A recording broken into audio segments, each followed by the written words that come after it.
नमस्कार, स्वागत आपका बोल बेधड़क देख रहे हैं आप और मैं हूं नंदिनी मिश्रा आपके साथ। अंतर्राष्ट्रीय श्रमिक दिवस के अवसर पर राजस्थान की राजनीति में श्रमिकों के हक को लेकर चर्चा तेज हो गई है।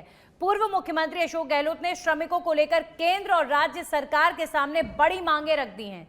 गहलोत मांग कर रहे हैं कि राहुल गांधी की न्यूनतम आय योजना न्याय को धरातल पर उतारा जाए ताकि हर श्रमिक की आय में वास्तविक वृद्धि हो, श्रमिक को फायदा हो। साथ ही अशोक गहलोत ने अपनी सरकार द्वारा शुरू की गई शहरी रोजगार गारंटी योजना का भी जिक्र किया है और इस कदम की तारीफ की है। आज गहलोत ने ट्वीट कर मजदूरों की बात की और इससे पहले अशोक गहलोत मुख्यमंत्री भजनलाल शर्मा को चिट्ठी भी लिख चुके हैं, जिसमें उन्होंने राजस्थान में मजदूरों को मिलने वाली सैलरी का जिक्र किया और कहा कि अन्य राज्यों के मुकाबले राजस्थान में श्रमिकों की आय काफी कम है, इसलिए यहां पर न्यूनतम मजदूरी तत्काल लागू होनी चाहिए।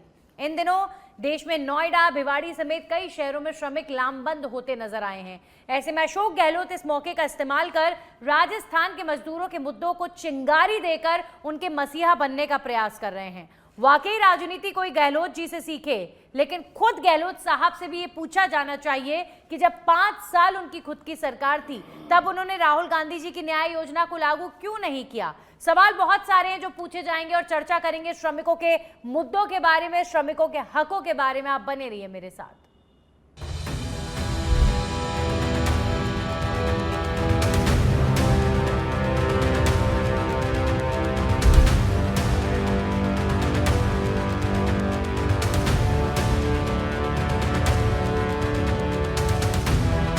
मैंने कल ही पत्र लिखा है मुख्यमंत्री जी को कि आपको चाहिए कि मजदूरी बढ़ाएं प्रदेश के अंदर, जिससे कि राजस्थान में जो है मजदूरों के अंदर, श्रमिकों के अंदर शांति, प्यार, मोहब्बत, भाईचारा बना रहे। ये मेरा मानना है।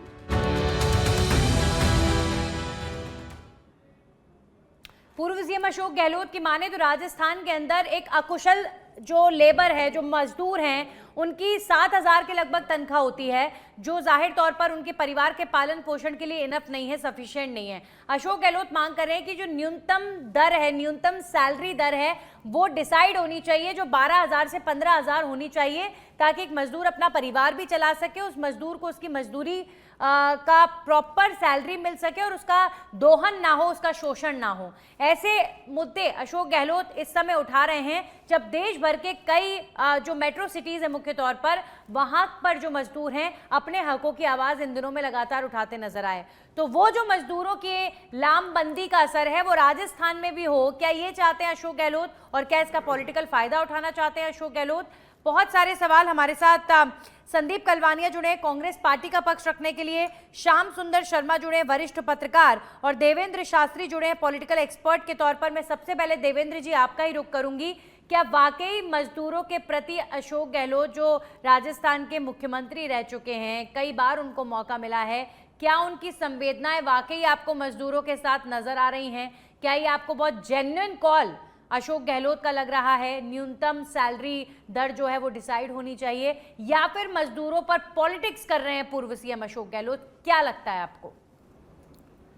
देखिए नंदिनी जी, आज श्रमिक दिवस है तो स्वाभाविक है कि अशोक जी ने ये उचित मौका समझा कि जब ये श्रमिक जो कि प्रदेश में जो जनसंख्या के अनुपातिक तौर पे देखें तो 58% जो आबादी है वो श्रमिक है।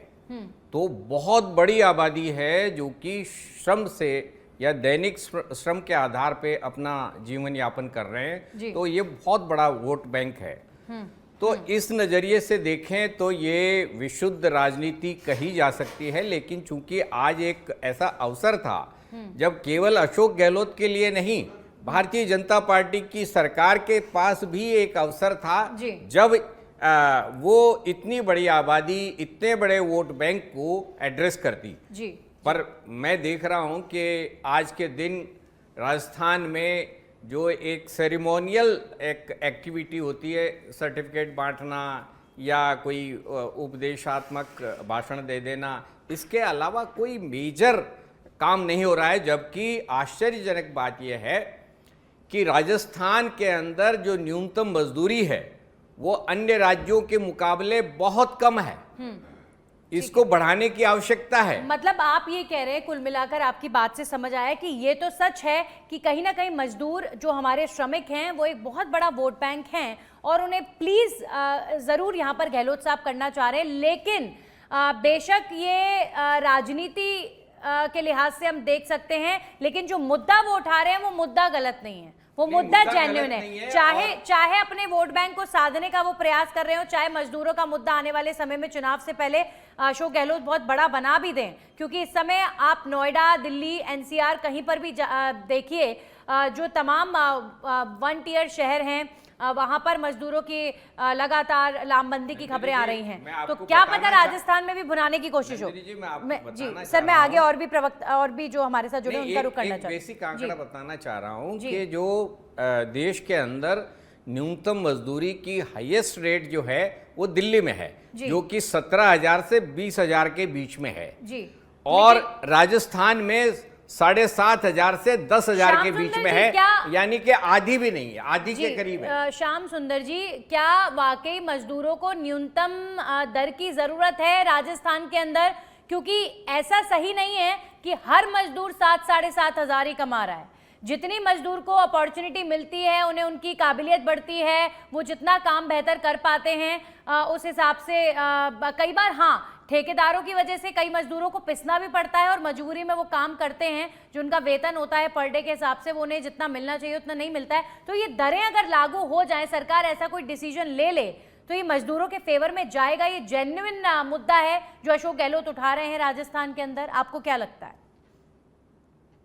नंदन जी, सबसे पहले तो मैं मजदूर दिवस पर मजदूरों को हार्दिक शुभकामना देता हूँ, उनकी जिंदगी बेहतर बने, सब चाहते हैं।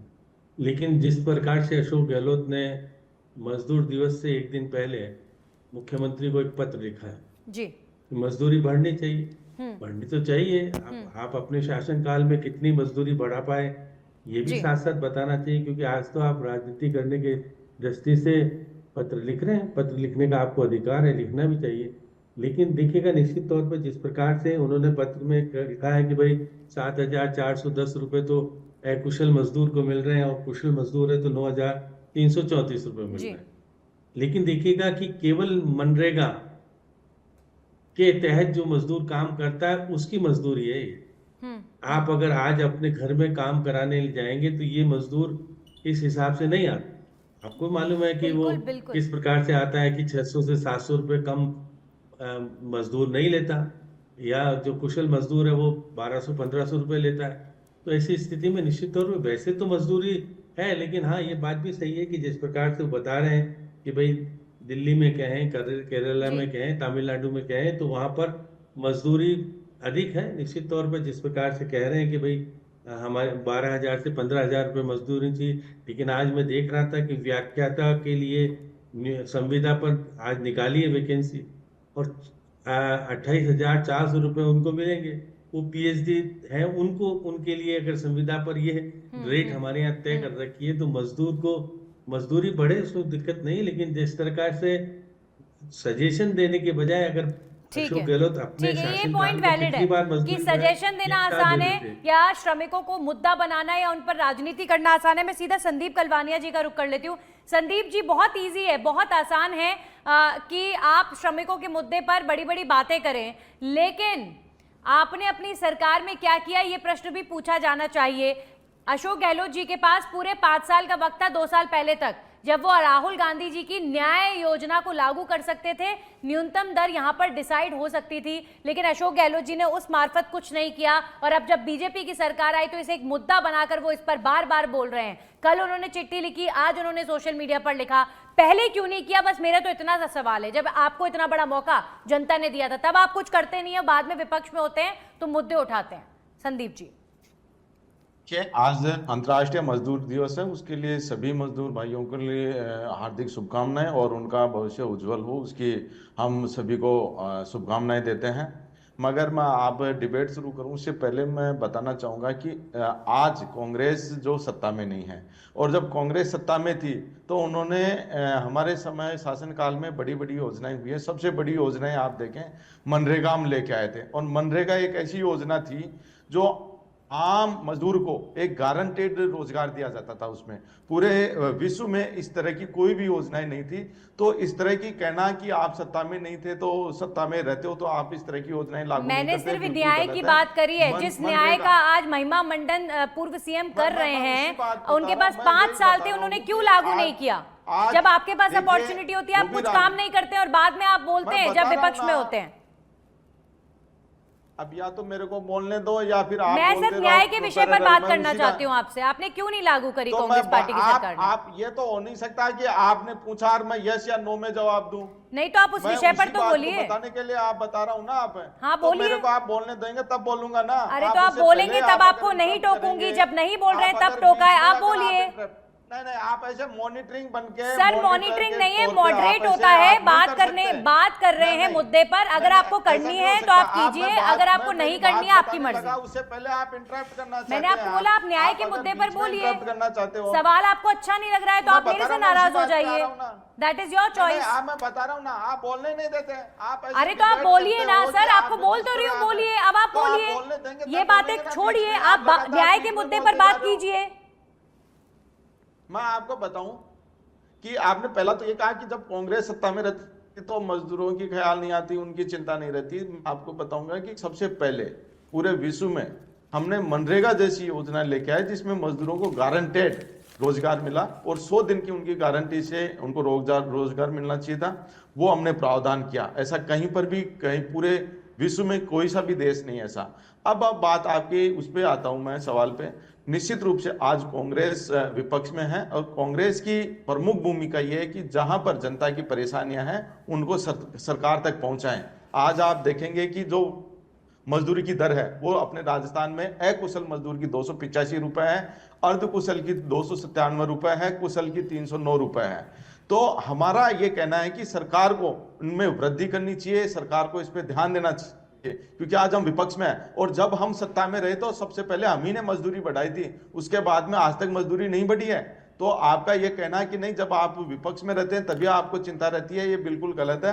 हमने बेरोजगारों के लिए, युवाओं के लिए, हमने मजदूरों के लिए जितनी लोक कल्याणकारी योजनाएं चलाई वो शायद ही किसी संदीप जी दूसरी सरकारों आपका ने ये चलाई तर्क होगी। सही है निश्चित रूप कि से आपने हम बहुत लगातार- सारी योजनाएं चलाई, अब आप मनरेगा आप देखें- लोग लेकर अब आए आज सर। देखें कि मनरेगा योजना एक शहरी- ऐसी योजना थी, आपको मैं चारू जी मैं बताऊंगा, निश्चित रूप से ऐसी योजना थी तो देश के हर मजदूर सर मैं के मान लिए गई मनरेगा एक के रीढ़ बारे में थी, बहुत उसकी एक बातचीत कर चुके अर्थव्यवस्था। हैं। सुनिए उसके- सुनिए संदीप जी आप ही से हाँ, मेरा मैं प्रश्न उसी- है। अब आज मनरेगा, स्थिति- अब आज शहरी जब- अब शहरी आज रोजगार जब गारंटी डबल योजना, इंजन सर आप सरकार है, खुद सुनना नहीं जब चाह रहे, आज- मैं कैसे करूं फिर नहीं, डिबेट में आप ही आज बोलते डबल- रहिए, मैं चुप्पी हो जाती हूँ। ठीक है, मैं आपको इंटरप्ट नहीं करूंगी, आप अपनी मर्जी से बोलते रहिए। नहीं बताएं।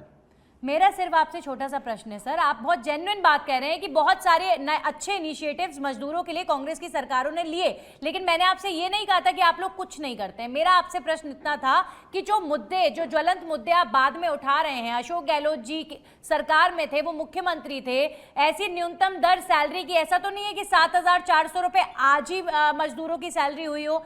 सर बहुत पहले से मजदूरों को उनका हक नहीं मिल पा रहा है, उनका श्रमिकों का जो दोहन है वो देश में हो रहा है। तो आप पहले ऐसी अच्छी बढ़िया चीजों को क्यों नहीं इम्प्लीमेंट, आपने न्याय जो ये राहुल गांधी जी का आइडिया है योजना, उसको क्यों नहीं लागू किया? मुझे इतना सा तर्क दे दीजिए, कांग्रेस का क्या स्टैंड है? कितना बड़ा मौका था आपके पास? बात को बता रहा हूँ जी। मैं, उसी बात को बता रहा हूँ। जब हम सत्ता में रहे तो मैंने अभी आपको बताया, आपने शायद ध्यान नहीं दिया कि कांग्रेस के शासनकाल में ही जो न्यूनतम मजदूरी थी वो रिवाइज हुई है और ये हमारे समय में बढ़ाई गई है, उसके बाद में नहीं बढ़ाई गई। और आज जब सत्ता में बीजेपी है और हम, हमारे पूर्व मुख्यमंत्री जी अशोक गहलोत जी हैं जो राजस्थान के 3 बार मुख्यमंत्री रह गए, तो उन्होंने विपक्ष के तौर के नाते और एक पूर्व मुख्यमंत्री के रूप में उन्होंने एक जिम्मेदारी निभाते हुए अगर सरकार को इस तरह का लेटर लिखा है कि आप इनके मजदूरी बढ़ाएं, तो इसमें दिक्कत कहां पर है? सरकार को अप्रिशिएट करना चाहिए। राजस्थान के अंदर अगर न्यूनतम मजदूरी दर है सर, अगर गहलोत जी ने न्यूनतम मजदूरी दर तय किया होता तो आज ये हालत होती। क्या देवेंद्र शास्त्री जी 7,000 रुपए एक मजदूर, अकुशल मजदूर को मिलते हैं? वैसे तो ये जो चलन है श्रमिकों के दोहन का, सर देखिए, बहुत सारे होते हैं जो बाय लक कई बार अच्छे कामों में चले जाते हैं और अच्छा कमाते हैं, अपने परिवार का ठीक ठाक पाल लेते हैं अपने परिवार को, अपने बच्चों को। लेकिन बहुत सारे जो मजदूर हैं उनकी स्थिति बहुत खराब है। हम यहाँ पर बैठकर उनके बारे में क्या चर्चा करें, कितनी बुरी स्थिति है, बहुत बुरी स्थिति है, ये बात यहाँ पर बैठे सभी लोग जानते हैं। लेकिन सर मैं आपसे जेन्युइनली पूछना चाहती हूँ कि क्या किसी भी नेता को आप यहाँ पर कोट कर सकते हैं कि ये जो नेता थे इन्होंने जेन्युइन काम किया? मैं कांग्रेस पार्टी की सरकार जब थी उस दौरान के कामकाजों को गिनवा देती हूँ आपको, जैसे मनरेगा या शहरी गारंटी योजना, क्या ये इनफ थे या फिर नहीं, उनके पास अपॉर्चुनिटी थी, वो और भी बेहतर कुछ कर सकते थे, आज की परिस्थिति इतनी बिगड़ी हुई नहीं होती? आप क्या कहेंगे इस पर? देखिए नंदिनी जी, ये बात तो सच है कि मनरेगा एक बड़ी योजना थी जिसने रूरल एरिया में, गांवों के इलाकों में बहुत बड़ी संख्या में लोगों को कवर किया। उनको चूंकि मनरेगा में न्यूनतम मजदूरी का मसला नहीं था, उनको रोजगार उपलब्ध कराने का मसला था। तो इसमें तो कोई शक नहीं है कि मनरेगा ने काफी सारे लोगों को राहत दी, पर वो सफिशिएंट नहीं था। और राजस्थान में लिबरलाइजेशन के नाम पर जिस तरह से श्रमिक कानून को बदला गया, या पूरे देश में बदला गया हालांकि, तो उससे जो श्रमिकों की आज जो स्थिति है उनकी कोई वॉइस नहीं है। वो जो श्रमिकों के आंदोलन है वो खत्म हो चुके हैं, कोई बोलने वाला नहीं है। एक छोटा सा मैं आपको एग्जाम्पल देना चाह रहा हूं, जो कि महाराष्ट्र जैसे विकसित हमारे हिसाब से विकसित स्टेट है इंडस्ट्रियलाइजेशन के हिसाब से, तो वहां पर जो ईंट भट्टा नहीं, सॉरी, ये गन्ने का जो मजदूर है उसके अंदर एक बड़ी संख्या में महिलाओं की बच्चादानी हटा दी गई क्योंकि उनको पीरियड्स की वजह से वो मजदूर नहीं मिल रहे थे। तो ये इतनी सनसनीखेज सिचुएशन है। आप सोचिए कि मजदूरों का असंगठित क्षेत्र में किस तरह का शोषण चल रहा है।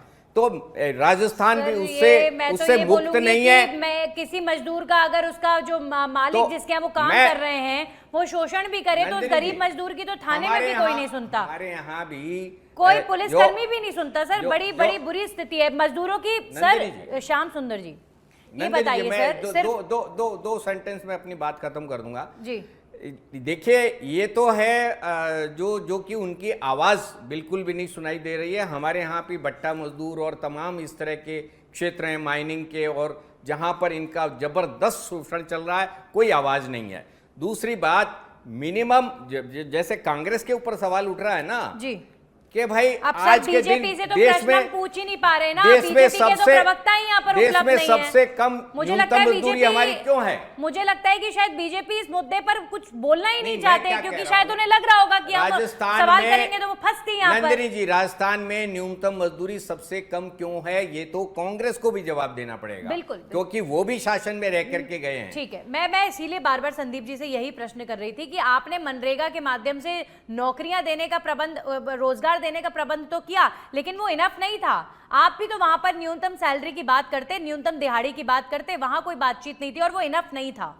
खैर, श्याम सुंदर शर्मा जी, मैं आपका रुख कर लेती हूँ। अभी फिलहाल जो मैं संदीप जी आ रही हूँ आपके पास, एक बार श्याम सुंदर जी का। श्याम सुंदर जी, अभी फिलहाल राजस्थान के अंदर न्यूनतम सैलरी जो मापदंड है उसको तय करने की मांग हो रही है, और यहाँ विपक्ष की भूमिका में अशोक गहलोत साहब आगे आकर कह रहे हैं आप इसे कम से कम 12,000 से 15,000 कीजिए। मैं सिर्फ इतना आपसे पूछना चाह रही हूँ, मैं आपसे सिर्फ इतना पूछना चाह रही हूँ, क्या मुद्दा सर ये आज उठकर आज ही खत्म हो जाएगा, या फिर ये आने वाले समय में आपको लगता है कि जैसे नोएडा या किसी भी अन्य क्षेत्र में मजदूरों की लामबंदी हुई, कहीं ना कहीं गहलोत साहब चाह रहे हैं कि वो राजस्थान में भी हो और उसका पॉलिटिकल बेनिफिट भी कांग्रेस को मिले? क्या ऐसी कोई पॉलिटिक्स आपको नजर आ रही है आने वाले इलेक्शन से पहले? श्याम सुंदर जी, हालांकि इलेक्शन में अभी वक्त है, बट स्टिल। पूर्व मुख्यमंत्री जी राजनीति करते हैं, उनकी पार्टी में उनको जिस तरह से तरजीह मिलनी चाहिए नहीं मिल पा रही है, वो एक्स पर ही लिखते हैं खाली। विधानसभा में सत्र के दौरान क्या अशोक गहलोत ने ये मांग उठाने का प्रयास किया? क्या प्रश्न लगाया? क्या जहां मांग उठानी चाहिए वहां नहीं उठाते अशोक गहलोत। अशोक गहलोत राजनीति करने के लिए मजदूर दिवस से एक दिन पहले उठाते हैं। हाँ, मजदूरी बढ़नी चाहिए, ये विधानसभा का मामला है, विधानसभा में प्रस्ताव लाना चाहिए। ना प्रतिपक्ष के नेता लेके आए, ना गोविंद सिंह डोटासरा लेके आए, बजट सत्र था, कहीं किसी ने मजदूरी के बारे में मांग नहीं की, क्योंकि अब मजदूर को पक्ष में लेना है। आप देखिए नोएडा में जो घटना घटी वो घटना राजस्थान में नहीं घटे, लेकिन हाँ मजदूरी बढ़नी चाहिए, इसमें मैं पक्षधर हूँ। ये मांग राजस्थान विधानसभा के सत्र में या विधानसभा में तरीके से जिस प्रकार से संदीप जी अशोक गहलोत को करनी चाहिए वहां नहीं करते। लेकिन श्याम वो सुंदर सड़कों जी, पर अगर राजनीति राजस्थान करना में चाहते हैं। श्रमिक सेटिस्फाइड नहीं होगा तो ये जो चिंगारी भड़क रही है सर सब जगह, ये फिर जयपुर में या फिर हमारे इर्द गिर्द भी हमें देखने को मिल सकती है। क्योंकि ये आप भिवाड़ी में तो देखिए हुआ ना, भिवाड़ी में कितनी बड़ी बड़ी फैक्ट्रियों के मजदूर हैं जो लामबंद हुए, जिन्होंने अपनी सैलरी बढ़ाने की मांग की। और ये चिंगारी सिर्फ दिल्ली एनसीआर या बेंगलोर या मुंबई तक सीमित नहीं रहेगी। मुझे लगता है कि अगर मजदूर सेटिस्फाइड नहीं है राजस्थान के अंदर, अशोक गहलोत साहब क्या कह रहे हैं श्याम सुंदर जी, ये कह रहे हैं कि आप मजदूरों के सैलरी के मामले में, श्रमिकों की सैलरी के मामले में पिछड़े दर्जे में, पिछड़े स्टेट्स में आते हैं। आप इतनी कम वहाँ यहाँ पर श्रमिकों को सैलरी मिल रही है। और ये अगर सच है कि अगर श्रमिक यहाँ का शोषित महसूस कर रहा है तो सर कभी ना कभी तो अपनी आवाज़ उठाएगा। लेकिन अब क्या पूर्व सीएम अशोक गहलोत के इस तरीके के ट्वीट या उनके इस तरीके की बातों से ये श्रमिक भड़केंगे? आपको लग रहा है ये मामला बड़ा होगा या फिर नहीं? आज डिस्कशन हो रहा है, कल शांति हो जाएगी। देखिए नंदिनी जी, केवल केरल की बात करें, तमिलनाडु की बात करें, दिल्ली की बात करें, वहां मजदूरी हमारे यहाँ से ज्यादा है, उसमें दो राय नहीं है। अभी बार बार कहा जा रहा है कि देखिए कि महंगाई जिस हिसाब से बढ़ रही है उस हिसाब से मनरेगा तो खत्म तो किया नहीं केंद्र सरकार ने, मनरेगा तो आज भी जीवित है। जी। कि अब अशोक गहलोत ने मनरेगा की नई स्कीम ला करके केवल स्कीम लेके आए, रोजगार उतना दिया ही नहीं। तो देखिए पब्लिसिटी लेना पूर्व मुख्यमंत्री जी जानते, वो लेना चाहते हैं, जो लेते भी हैं, वो राजनीति करते हैं। लेकिन निश्चित तौर पर जहां मांग उठाई जानी चाहिए वहां मांग अशोक गहलोत क्यों नहीं उठाते? विधानसभा ठीक है, मैं यही प्रश्न मैं संदीप कलवानिया जी से यही पूछ लेती हूँ। संदीप जी, ट्वीट करना या फिर एक चिट्ठी लिख देने से क्या अपना दायित्व पूरा हो गया? आपको विधानसभा में अच्छा खासा विपक्ष को वहाँ पर लोगों ने तरजीह दी हुई है, अच्छा स्ट्रॉन्ग विपक्ष है राजस्थान के अंदर और खूब बड़े बड़े चेहरे हैं जो सचिन पायलट, अशोक गहलोत, टीकाराम जूली, ये गोविंद सिंह डोटासरा, ये बड़े चेहरे हैं। तो जेन्युइनली जिस तरीके से विषयों को उठाना चाहिए वैसे नहीं उठाते आप, ये आरोप आपके ऊपर लग रहे हैं। विधानसभा पर उठाइए या फिर आप इसको लेकर विरोध कर सकते हैं, सरकार पर प्रेशर डाल सकते हैं, वैसा कुछ नजर नहीं आता। सिर्फ एक ट्वीट कर दिया और रिस्पॉन्सिबिलिटी हो गई, ऐसा नहीं हो सकता। संदीप जी, ये बात कही जा रही है, क्या जवाब देंगे? मैं आपको बताऊं, बिल्कुल भी ऐसा नहीं है जिस प्रकार से बता रहे हैं। मगर हमने लगातार मांग उठाई है। जैसे अभी उन्होंने नरेगा खत्म की तो हमने पूरे राजस्थान में, ये में नहीं पूरे देश में हमने चौपालें लगाई है, जनता को जागरूक किया है। और नरेगा और जो ये नई जो योजना लेके आए हैं जी राम जी, उसके भी हमने फायदे और नुकसान बताए हैं। हमने कहा कि नरेगा को आप निरंतर रखें, मगर भारतीय जनता पार्टी ने कोई भी मजदूरों के लिए योजना शुरू नहीं की। अभी आप श्रमिक योजना के लिए आप मेरे किसी से पूछ रहे थे, श्रमिक योजना हमने एक बाकायदा घोषणा की थी लोकसभा चुनाव में। हमारा घोषणा पत्र में था कि हम सत्ता में आएंगे तो मजदूरी बढ़ाएंगे, मजदूरों को उनका स्वास्थ्य की गारंटी देंगे। मगर हम सत्ता में नहीं आए तो अब हम विपक्ष के तौर पर रहते हुए मुद्दे उठा रहे हैं। हम सदन में भी उठाएंगे, आने वाले दिनों में भी राजस्थान में तो सत्ता में थे ना, राजस्थान में तो स्टेट गवर्नमेंट ला सकती थी। अगर अब आज अगर हम सत्ता में नहीं है तो हम चिट्ठी भी देंगे, ज्ञापन भी देंगे, हम सड़क पे भी उतरेंगे। विधानसभा में नहीं उठाते? विधानसभा में कब कोई श्रमिक की बात करी हो तो बताइए आप। रखेंगे, मैंने बताया ना 2.5 सालों में अशोक गहलोत जी ने विधानसभा के पटल पर जो हुआ था, जो पूछा हो नेता सदन से कि साहब आप श्रमिकों की सैलरी का क्या कर रहे हैं, उसके बाद में नहीं हुआ। आज आप देख ले, मोदी सरकार हमारे दो की नीति पे काम कर रही है। लेबर कोड है वो लागू कर दिया, मगर आप नोएडा देख ले, पानीपत देख लें, चाहे रायखेड़ा देख लें, चाहे एनटीपीसी का देख ले, कोयम्बटूर में सैमसंग की फैक्ट्री देख ले, वहां पर क्या हो रहा है। मगर वो स्थिति यहाँ पर आने वाली है। किक वर्कर्स वही के आपने कह दिया, देखिए वही स्थिति यहाँ पर आने वाली है। संदीप जी, क्या इन श्रमिकों को सड़कों पर लामबंदी के लिए आप लोग भड़काने की कोशिश कर रहे हैं? मैं तो यही पूछना चाह रही हूँ कि मजदूर अपनी लड़ाई लड़ने के लिए सड़कों पर आए, विरोध प्रदर्शन करें, ये चाह रहे हैं आप? हम देखिए, क्योंकि उससे भी नुकसान श्रमिकों का ही होना है। लगातार उठा रहे हैं। जितने दिन बेचारे सड़कों पर विरोध करेंगे उनके घर में उतनी मुश्किलें पैदा होंगी। नंदिनी जी, हमारा कोई भी ऐसा कोई मकसद नहीं होता। हम जनता के लिए जागरूक कर रहे हैं, सरकार को चेता रहे हैं कि आपको मजदूरी बढ़ानी चाहिए। आज 5-7 हजार रुपए में कुछ भी नहीं होता। संदीप जी, बिल्कुल। कांग्रेस लगातार मांग संदीप कर रही जी, है कि विधानसभा मनरेगा को के दोबारा पटल से पर शुरू पूर्व किया सीएम जाए। अशोक शहरी गहलोत ने इलाकों कोई में प्रस्ताव लागू किया लाकर जाए। सरकार से राष्ट्रीय जवाब मजदूरी मांगा हो, 400 कोई रुपए दबाव की जाए, बनाया हो तो राष्ट्रीय बताइए। मजदूरी न्यूनतम 400 रुपए की जाए, राष्ट्रीय मजदूरी 400 रुपए की जाए, उसको भी सर मनरेगा वही में बात शामिल है ना किया कि जाए। यहाँ पर राइट सिर्फ टू पॉलिटिक्स हेल्थ की जा रही है लागू जानी श्रमिकों के चाहिए। नाम पर। देवेंद्र जी, असंगठित श्रमिकों ये बात के लिए सत्य है। जीवन देखिए, जीवन दुर्घटना बीमा देवेंद्र ये शास्त्री लागू जी, होना चाहिए। अगर बाकायदा पॉलिटिकल इनको मुद्दा लागू बनाना करना है चाहिए श्रमिकों इनको। को, आज- तो मुझे आज लगता है कि नहीं कांग्रेस बनाना चाहिए। लगातार उनकी स्थिति वैसे ही आज बहुत विपक्ष दयनीय है। में है देखिए- और विपक्ष में है तो विपक्ष के तौर पे मुद्दा उठाएगी, क्यों नहीं उठाएगी? क्या ये देखिए, सवाल जेन्युइन नहीं है देवेंद्र जी? जब आपके पास 5 साल अपॉर्चुनिटी थी तो आप कर सकते थे। निश्चित रूप से कांग्रेस को न्याय इसमें योजना ला सकते थे। आपके कांग्रेस पास को इसमें अपॉर्चुनिटी काम करने की आवश्यकता थी। और अब जब मुद्दा उठा रहे हैं तो इसका मतलब ये नहीं है कि अगर उन्होंने अपने कार्यकाल में नहीं किया तो अब मुद्दा नहीं उठा सकते। मैं ये कह रहा हूं कि पूरे डिस्कशन से ऐसे योजनाएं लेके आए हम। पूरे डिस्कशन से ऐसे लग रहा है कि ये केवल कांग्रेस का इशू है, जो सर, जो मेरे पास जो भाजपा के राज्य प्रवक्ता सरकार नहीं का है, तो बोलना मुद्दा ही नहीं चाह नहीं रहे हैं, है। सर। मैं नंदिनी जी, मैं आपको बीजेपी के एक प्रवक्ता को तो मैं प्रश्न एक करूंगा उनसे। रिसेंटली जो ये जो मनरेगा या जिसको जी राम जी कहा जा रहा है, उसकी जो हालत हुई है ये मैं तो खुल लागू के होने बोल रही के हूं कि बाद बीजेपी के प्रवक्ता नहीं है ये यहाँ पर। कहा जा रहा है गलत है ये। कि सुनिए नंदिनी जी, ये कहा जा रहा है कि 25 दिन बढ़ाए, 100 दिन की गारंटी थी, उसको 125 दिन किया गया। अब ये रिपोर्ट्स जो अखबारों में छप रही हैं वो तो ये हैं कि 100 दिन की भी रोजगार नहीं मिल रहा है, यानी कि उसकी भी हालत पतली है राजस्थान में स्पेसिफिकली। तो मैं ये कह रहा हूं कि ये राज्य सरकार की ड्यूटी है, ये राज्य सरकार की ड्यूटी है कि वो इस क्षेत्र में ध्यान दे। हम केवल कांग्रेस के को राइट है कि नहीं है इस पे नहीं बहस सर, को अगर फोकस कर रहे कांग्रेस से हैं। प्रश्न हो रहा है कि आप लोगों ने क्यों नहीं किया, क्यों आप लोगों ने स्कूल नहीं सुधारे जब आपके पास अपॉर्चुनिटी थी, ये क्वेश्चन नाजायज नहीं है। इनसे ये सवाल मैं होना कांग्रेस के चाहिए, प्रवक्ता होंगे लेकिन तो मैं राज्य कांग्रेस के सरकार प्रवक्ता से से भी पूछूंगी। सवाल होना अब चाहिए कि बीजेपी वो के क्या कर प्रवक्ता रही ही नहीं है। है, मैं तो खुलकर कह रही हूँ कि वो तो इस विषय पर शायद बोलना ही नहीं चाह रहे हैं। अब क्यों नहीं है यहाँ बीजेपी के प्रवक्ता मुझे नहीं पता, लेकिन ये अगर वो होते तो मैं जरूर उनसे पूछती कि आपके पास आज अपॉर्चुनिटी है, आप कुछ बेहतर कर सकते हैं मजदूरों के लिए, श्रमिकों के लिए, आप नहीं कर रहे हैं। ठीक है, जो मनरेगा की सभी जो स्थिति है उस पे भी सरकार ठीक है। बोलने की स्थिति में नहीं है। ठीक है, आप संदीप जी समय जा चुका है, श्याम सुंदर जी आप भी जुड़े, संदीप कलवानिया जी आप जुड़े, देवेंद्र जी शुक्रिया। बेहद महत्वपूर्ण मुद्दा है, लेकिन हम तो यही कहेंगे चाहे सत्ता पक्ष हो चाहे विपक्ष हो कि आप मजदूरों को, श्रमिकों को प्लीज कृपया करके पॉलिटिकल इशू मत बनाइएगा। जेन्युइनली उनके लिए कुछ कर सकते हैं तो कीजिए, नहीं तो वो अपने घर पर अगर शांति से रोटी कमाकर अपने बीवी बच्चों को रोटी खिला रहे हैं तो लेट देम डू दैट। उनको आप पॉलिटिक्स में मत घसीटिएगा, क्योंकि आप अगर उनको पॉलिटिक्स में घसीटेंगे या उनको सड़कों पर लाने का प्रयास करेंगे तो उनके चूल्हे प्रभावित होंगे। उनको डिसाइड करने दीजिए कि उनके लिए क्या बेहतर है। इसी के साथ खास पेशकश में इतना ही। नमस्कार।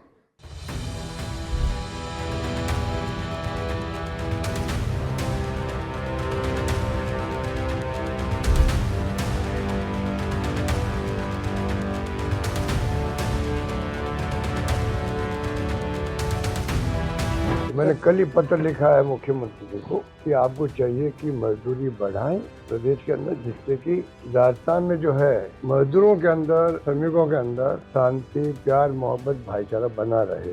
ये मेरा मानना है।